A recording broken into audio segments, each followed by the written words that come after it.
ওম নমো শ্রী ভগবতে প্রণবায়।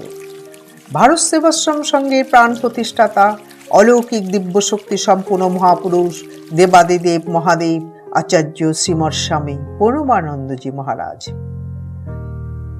সদ্গুরুই প্রথম প্রণম্য।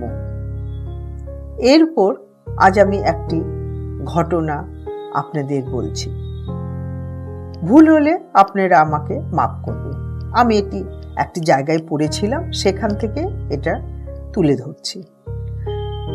কলকাতার বালিগঞ্জ আশ্রমের ছাদের উপর প্রতিষ্ঠিত শিব মন্দিরের উদ্বোধন উৎসবটি হলো সুসম্পন্ন। সেবার শিবরাত্রিতে শিবভাবে অর্ধবর্জ্য দশায় থেকে শ্রী শ্রী ঠাকুর আশ্বাস ও আশীর্বাদ দিলেন সমাগত অগণিত ভক্তগণকে। পরের দিন প্রাতে সেই ভাবাবেশে যখন তিনি আসীন হলেন শিব মন্দিরের পার্শ্বদেশে, তখন সন্তানেরা পুষ্প বিল্লপত্র নিয়ে এলো বিশেষ আশীর্বাদ লাভের আশায়। সকলে একে একে তার শ্রীচরণে পুষ্পাঞ্জলি দিয়ে প্রণিপাত করছে অপার ভাব ভক্তি নিয়ে।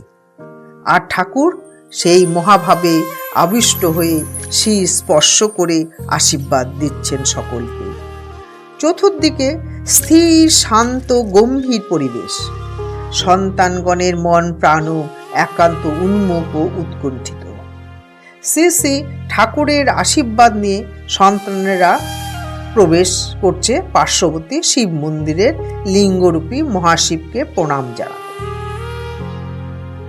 গুরু মহারাজের আশ্রিত সন্তান এক সেবক তখন শ্রী শ্রী ঠাকুরের পিছনে দাঁড়িয়ে একান্ত নিবৃষ্ট চিত্তে তার জটাগুলি ছাড়িয়ে দিচ্ছে, অতি সন্তর্পণে।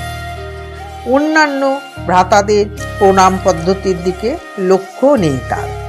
সকলের প্রণাম শেষ হতে সে এলো আশীর্বাদ নিতে, পরন্তু অজ্ঞানতাবশতে সে পুষ্পাঞ্জলি হাতে নিয়ে প্রথমেই প্রবেশ করলেন শিব মন্দিরে। তথাকার প্রণিপাত শেষ করে সে যখন বেরিয়ে এলো ঠাকুরকে প্রণাম করতে, তখন বিস্মিত হয়ে সে দেখল আসন শূন্য।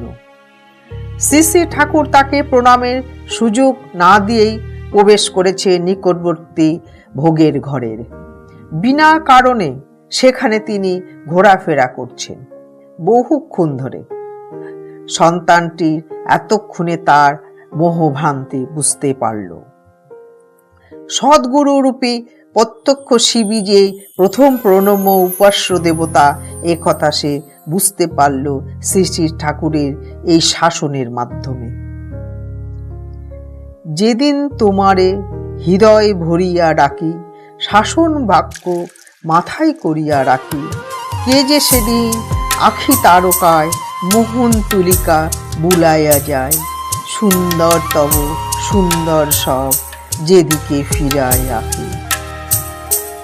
হে গুরু মহারাজ, তুমি কৃপা করো, কৃপা করো, কৃপা করো। ওম তৎসৎ হরি।